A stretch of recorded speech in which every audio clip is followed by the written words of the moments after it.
essentiel. Ouais. Mais ça ne va pas terminer, ça va continuer un petit peu pour une certaine durée, quelle que soit cette durée.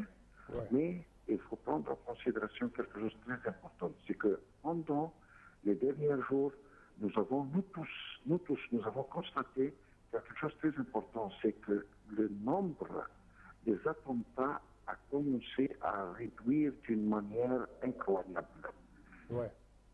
C'est grâce à cette politique suivie de la part du nouveau ministre de l'Intérieur, oui, les frappes préventives. Il a beaucoup joué un grand rôle efficace avec une nouvelle stratégie convenable. Un homme qui sait bien son devoir, il a essayé de former de nouveaux plans pour qu'il puisse faire son travail et son boulot d'une manière correcte et convenable. C'est ce qui nous manquait avec l'ancien ministre. Nous avons déjà parlé plusieurs fois. Il ne suffit pas de jeter les gens dans les rues pour 24 heures et les laisser sans un travail selon un certain scrutin ou un plan sur lequel ils doivent travailler comme il faut. C'est ce qu'il a fait, c'est ce qu'il a réussi à faire. Je dois présenter mes salutations vraiment et enlever le chapeau à ce personnage, un homme correct, qui connaît bien son travail, et je peux vous assurer que très très prochainement, toutes ces bêtises-là seront complètement arrêtées et terminées. Oui, c'est-à-dire cette nouvelle politique suivie de la part du nouveau ministre de l'Intérieur, c'est le chat qui cherche toujours les souris. Et ce n'est pas le chat qui attend les attaques des souris. Oui, bien sûr. Oui. Donc,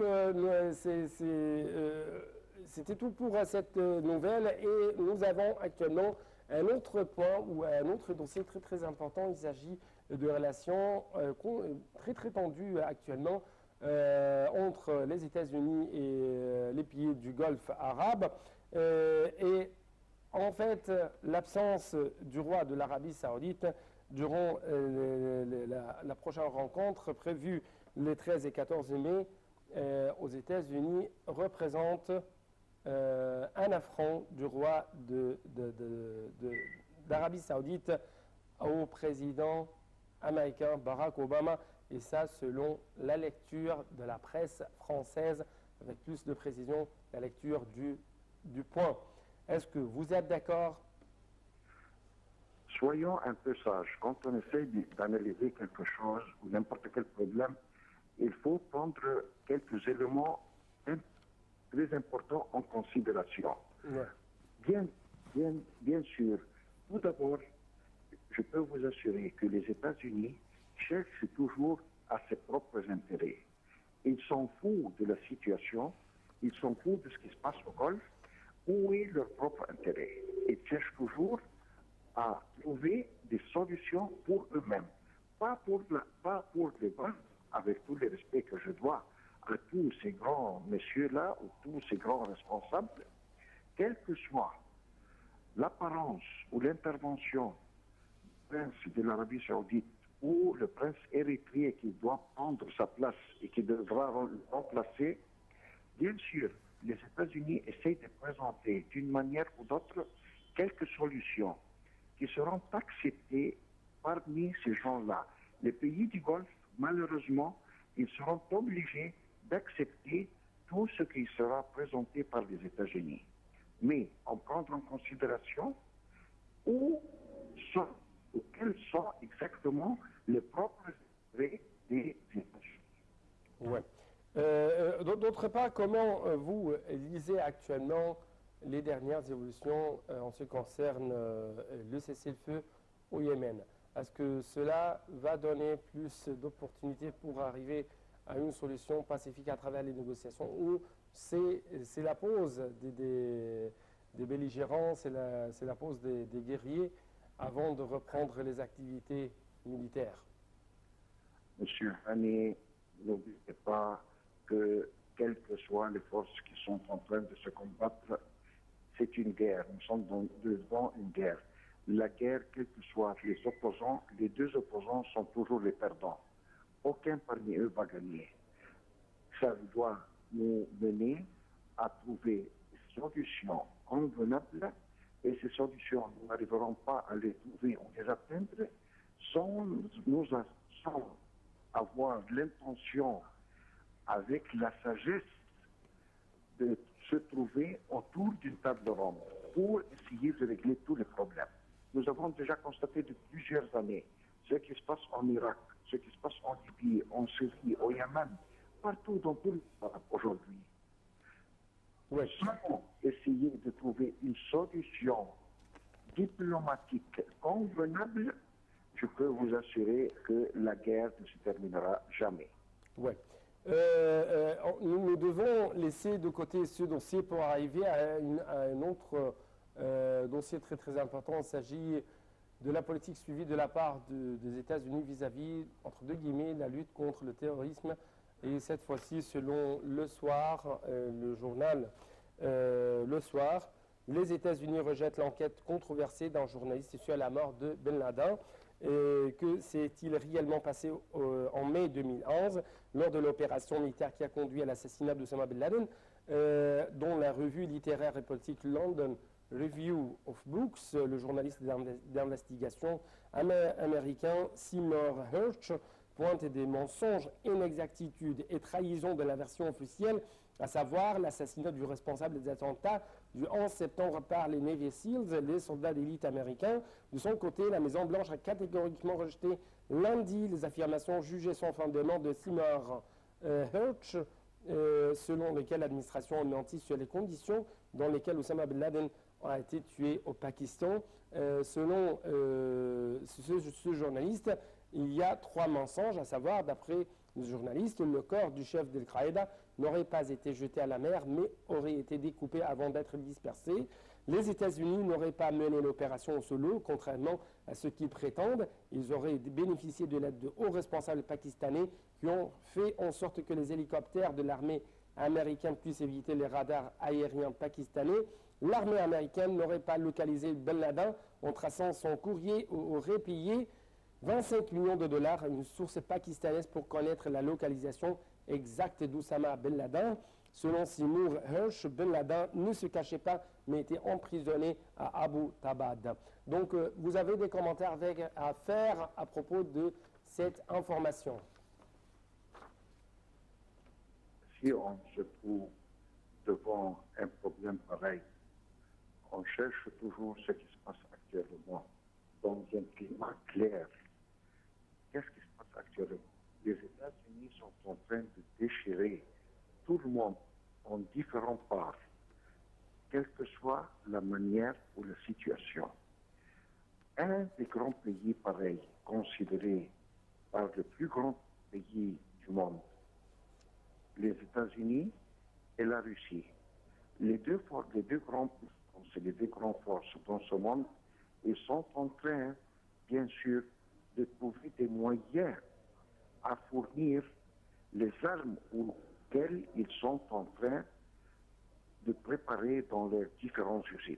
Ouais. Ils essayent de trouver un marché pour essayer de vendre ces armes-là. Arrivé à un point pareil, bien sûr, ils sont en train de trouver des moyens entre les différents pays voisins, surtout les pays voisins, ou des différents autres pays auxquels ils peuvent installer des différents types de groupes terroristes dans le monde entier afin de flammer l'atmosphère et de créer des différentes batailles. Ça, c'est d'une part. D'autre part, après avoir créé une sorte de guerre par n'importe quel pays ou par n'importe quel groupe terroriste dans le monde en général, Ouais. ils commencent, après ça, quelques années plus tard, à trouver les moyens de reconstruire le pays qui a été détruit par eux-mêmes. Ouais. C'est une situation ou un film qui se terminera jamais. Il faut que les gens responsables de ces pays-là comprennent bien actuellement la nouvelle situation des grands pays.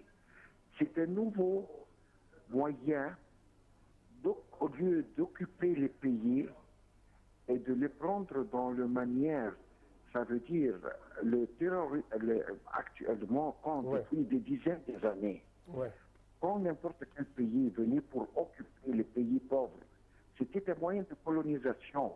Mais qu'est-ce qu'il faisait? Il pénétrait dans le territoire du pays même. Ouais. Actuellement, la situation même de colonisation est en train de changer. Ça veut dire qu'ils doivent trouver de nouveaux systèmes. Ces systèmes-là, qui sont de nouveaux, auparavant, ils sont en train de créer des différents conflits entre les différents pays voisins. Ouais. L'Égypte avec la Libye, pendant le Kadhafi et l'ancien président. C'est-à-dire cette plan de défense, entre guillemets, de défense israélienne, tirer les partis. Oui, bien sûr. Oui. Malheureusement, on n'a plus de temps. C'est pourquoi, pour conclure, est-ce que vous êtes d'accord que l'administration américaine fait toujours des mensonges? Oui, bien sûr. Oui, bien sûr. Donc, vous soutenez toujours la dernière enquête effectuée par le journaliste Hirsch en ce qui concerne la mort de Ben Laden. C'est ça, vous avez raison. Oui, merci beaucoup pour vos analyses toujours très très profondes et très très profitables à nos chers téléspectateurs. Merci beaucoup, monsieur. Et chers téléspectateurs, nous poursuivons dans les prochaines minutes les grandes lignes qui ont été publiées durant les dernières 24 heures à propos de la presse internationale, plutôt à propos de dernières actualités en ce qui concerne cette visite historique effectuée par François Hollande à Cuba. Et selon le Figaro, François Hollande, Fidel Castro, la rencontre, le président français effectué lundi la première visite d'un chef d'État étranger à Cuba depuis des décennies. L'Élysée avait gardé le secret jusqu'au dernier moment. François Hollande, qui en avait fait la demande, a finalement pu rencontrer Fidel Castro pendant 1 heure à la résidence de celui-ci lundi à La Havane. Une rencontre hautement symbolique avec le commandant en chef, malade depuis longtemps et qui ne se plie aux obligations officielles qu'à de rarissimes occasions.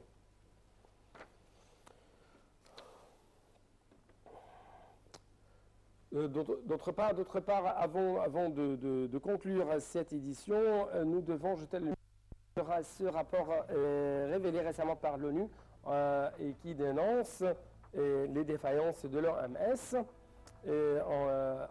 en ce qui concerne les mesures adoptées de la part de l'OMS pour contrer ou pour affronter le virus Ebola. Un groupe d'experts indépendants a été mis en place le 9 mars par les Nations Unies pour évaluer tous les aspects de l'action de l'OMS face à l'épidémie Ebola. Ce groupe de 7 experts a rendu lundi 11 mai son rapport. Le retard et surtout les défaillances de l'OMS dans la gestion de l'épidémie y sont dénoncées. Donc malheureusement on n'a plus de temps, c'est pourquoi permettez-moi de vous remercier infiniment pour votre attention et bonne suite de nos programmes sur NATV International.